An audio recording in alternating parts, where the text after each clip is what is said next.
기독교 강요 13장 네 번째, 삼위일체나 위 등의 용어 사용의 필연성.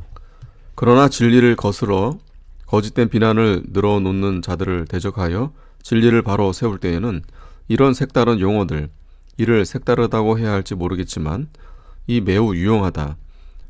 오늘날 우리는 순결하고 건전한 교리를 대적하는 자들을 공격하는 일에 끊임없이 노력을 기울여야 하는 경험을 너무나도 많이 하고 있습니다.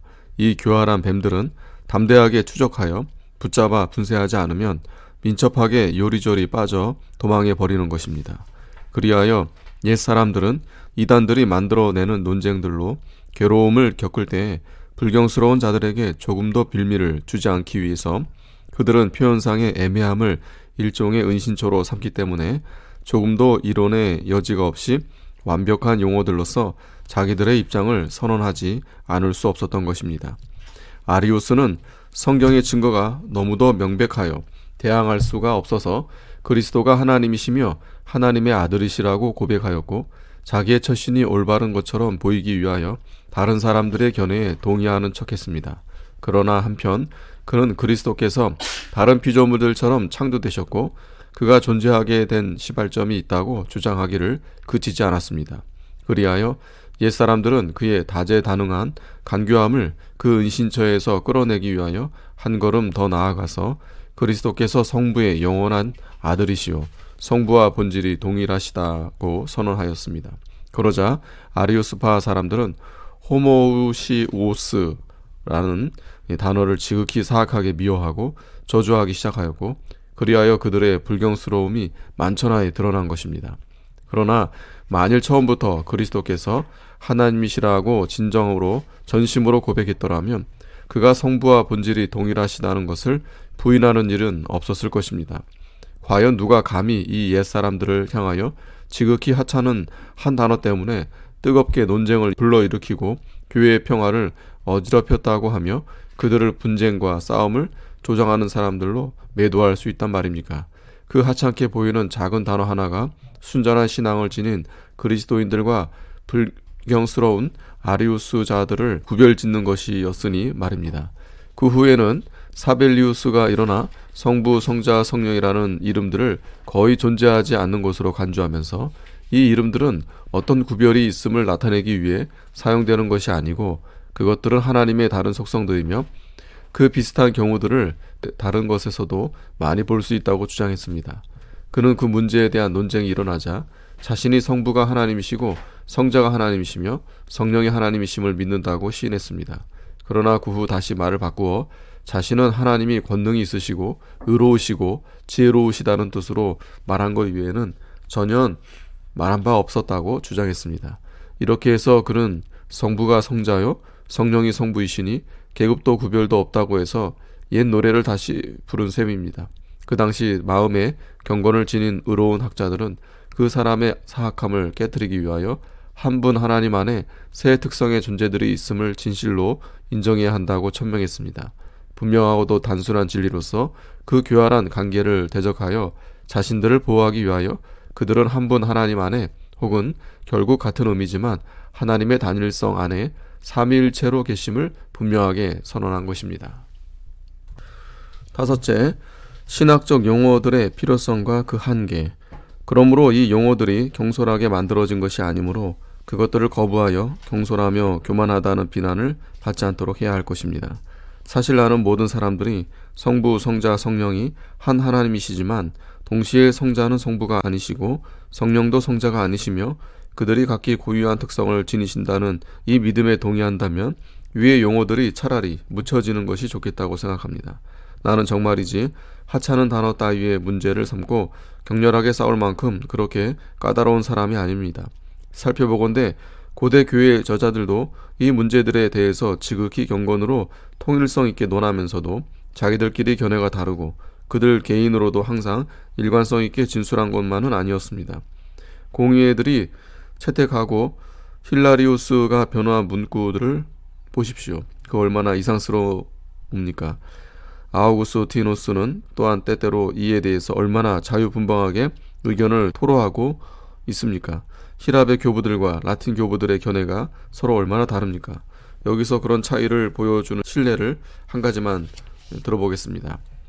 라틴 교부들은 호모우시오스를 번역하는 과정에서 영어로는 본질이 동일한 이런 단어를 사용하여 성부와 성자가 한 본질이심을 나타냈고, 그리하여 에센스 대신 서브스텐스라는 단어를 사용했습니다. 그리하여 제롬은 다마수스에게 보내는 편지에서 말하기를 하나님 안에 새 본질이 계시다고 하는 말은 신성모독이라고 하였습니다. 그런데 힐라리우스의 글에는 하나님 안에 새 본질이 계시다는 말이 100번 이상이나 나타나는 것입니다. 그러니 제롬이 히포스타시스라는 단어에 대해 얼마나 혼동하고 있었는가 하는 것이 너무나도 잘 드러나는 것입니다. 그는 하나님 안에 새 휘포스타시스가 있다는 진술에 무언가 독이 숨겨져 있다는 의혹을 갖고 있었던 것입니다. 그는 혹시 경건한 의미로 사용한다 할지라도 그런 표현은 부적절하다고 믿었고, 또한 그런 신념을 감추지 않았습니다.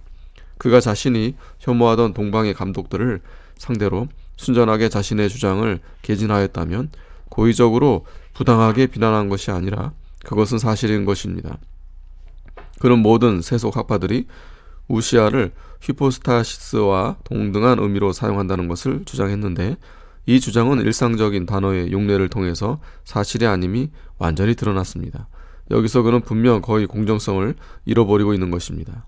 이에 비해서 아우구스티누스는 더 신중하고 정중한 자세를 보였고, 그는 휘포스타시스가 이런 의미를 지닌다는 것이 라틴 교부들에게는 전혀 새로운 것이라고 말하면서도 히랍 교부들이 그 용어를 일상적으로 사용하는 것을 반대하지 않았고, 라틴 교부들이 그 헬라어 용어를 모방했던 것에 대해서도 관용을 베풀고 있는 것입니다. 그런데 소크라테스가 삼부사 제6권에서 히포스타시스에 관하여 기록하고 있는 것을 보면 무식한 사람들이 그 단어를 이 문제에 잘못 적용시키고 있었음을 알 수가 있습니다. 그러나 앞에서 언급한 그 힐라리우스는 이단들이 큰 범죄를 저질렀다고 비난하고 있습니다. 곧 그들이 잘못 처신하여 마음속에 경건하게 담고 있어야 옳을 것들을 위험을 무릅쓰고 인간의 말로 표현하지 않으면 안 되게 만들었다는 것입니다. 그러면서 그는 그렇게 처신하는 자들은 부당한 일을 행하는 것이요, 말로 표현할 수 없는 것을 말하는 자들이요, 또한 금지된 것들을 파고드는 것이라는 자신의 생각을 숨기지 않습니다. 그리고 조금 뒤에 가서 그는 감히 새로운 용어들을 도입하는 것에 대하여 길게 변명하고 있습니다. 그는 성부, 성자, 성령이라는 자연스러운 이름들을 열거한 다음 이 이름들 이외에 다른 어떤 것을 찾는다면 그것은 언어의 의미를 뛰어넘는 것이요, 인간의 지각의 범주와 이해의 한계를 뛰어넘는 것이라고 덧붙이는 것입니다. 그리고 다른 곳에서는 갈리아의 감독들의 경우에 사도 시대로부터 모든 교회들이 받아들였던 고대의 매우 간결한 신앙 고백 이외에 다른 어떠한 신앙 고백도 작성하거나 받아들이거나 알지 않았다고 하면서 그들을 칭송하기도 했습니다. 아우구스티누스의 변명도 이와 비슷합니다. 그는 인간의 언어가 이처럼 중대한 문제를 다루기에는 너무나 빈약하므로 어쩔 수 없이 히포스타시스라는 단어를 사용하게 되긴 했지만 그 본질을 표현하기 위한 것이 아니고 성부, 성자, 성령의 세 분이 계시다는 것에 대해서 침묵을 지키지 않기 위한 것뿐이라고 하였던 것입니다.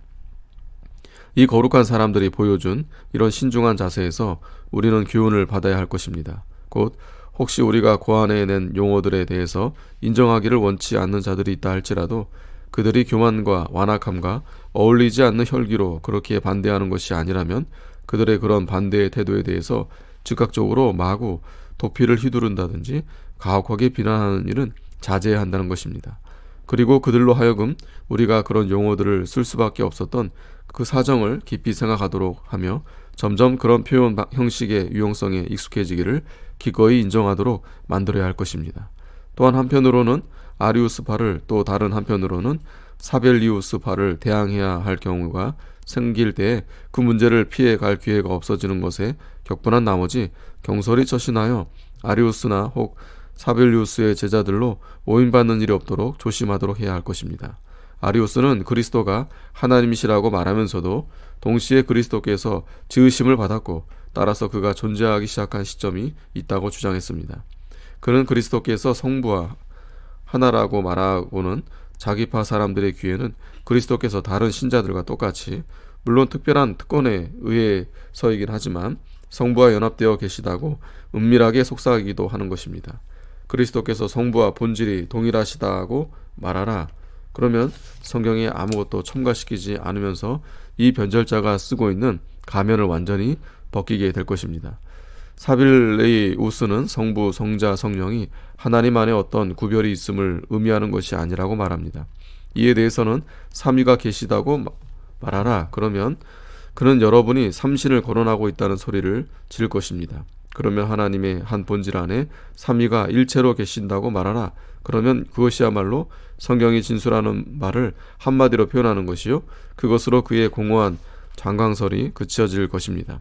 혹시 미신적인 염려에 빠져 있어서 이런 용어들을 도저히 용납하지 못하는 사람이 있다 하더라도 그 사람이 한 분을 이야기할 때에는 그것이 본질의 단일성을 의미하는 것으로 이해해야 하고, 또한 그 사람이 한 본질 안에 세 분을 말할 때에는 이 삼위일체의 각 위들을 의미하는 것으로 이해해야 한다는 것을 아무도 부인할 수 없을 것입니다. 이것을 꾸밈이 없이 순전하게 고백한다면 구태여 단어에 대해서는 문제 삼을 필요가 없을 것입니다. 그러나 오래전부터 나는 단어들에 대해서 문제를 삼으며 고지스럽게 논쟁을 벌이는 사람들은 모두가 은밀하게 독을 조장한다는 것을 계속해서 경험해왔습니다. 그러므로 희미하게 진술하여 그들을 기분 좋게 해주기보다는 의도적으로라도 그들에게 도전을 하는 것이 더 정당할 것입니다. 6번째, 위격의 구별성. 그러나 단어에 대해서는 이 정도로 그치기로 하고 이제는 그 단어들이 의미하는 그 실체에 대해서 말하기로 하겠습니다. 위라는 것은 하나님의 본질에 속하는 하나의 실제를 의미하는 것으로서 다른 위격들과 관계하는 동시에 비공유적 특성에 의하여 구별되는 것입니다. 우리는 실제라는 용어를 본질과는 무언가 다른 것으로 이해합니다. 만일 말씀이 그저 하나님이시고 그러면서 그 외에 다른 특징적인 표지가 전혀 없었다면 말씀이 항상 하나님과 함께 계셨다는 요한의 말은 잘못된 것이었을 것입니다. 그러나 요한은 곧바로 그 말씀이 하나님 자신이시라고 덧붙임으로써 우리가 하나님이 하나의 단일한 본질이심을 상기시켜 주고 있습니다. 그러나 성부 안에 거하지 않으면 그가 하나님과 함께 계실 수가 없으므로 실제의 개념이 제기됩니다. 그런데 그 실제는 본질과 분리할 수 없도록 연결되어 있으면서도 특별한 표지가 있어서 그것을 통해서 본질과 구별되는 것입니다. 자, 내 말의 뜻은 세 실제들이 각기 다른 실제와 연관되어 있으면서도 그 자체의 특성을 통해서 다른 실제와 구별된다는 것입니다. 그 관계가 여기서 분명하게 표현되고 있습니다. 왜냐하면 그저 하나님이라고만 언급되고 그 외에 다른 구체적인 내용이 없을 때에는 그 이름이 성부에게는 물론 성자나 성령에게도 적용되기 때문입니다. 그러나 성부를 성자와 비교하게 될 때에는 각자의 특성이 서로 구별되는 것입니다. 뿐만 아니라 각 위에게 개별적으로만 해당되는 것은 상대방과 공유할 수 없다고 봅니다. 왜냐하면 성부를 구별하는 하나의 표지로서 그에게 속하는 것은 그것이 무엇이든 성자에게 적용될 수 없고 또한 성자에게 전이될 수도 없기 때문입니다. 또한 올바로 취하기만 한다면 다음과 같은 터튠리안의 정의에 대해서도 반론을 제기하지 않을 것입니다. 하나님의 본질의 단일성에 영향을 미치지 않는 일종의 분배 혹은 경륜이 하나님 안에 있다.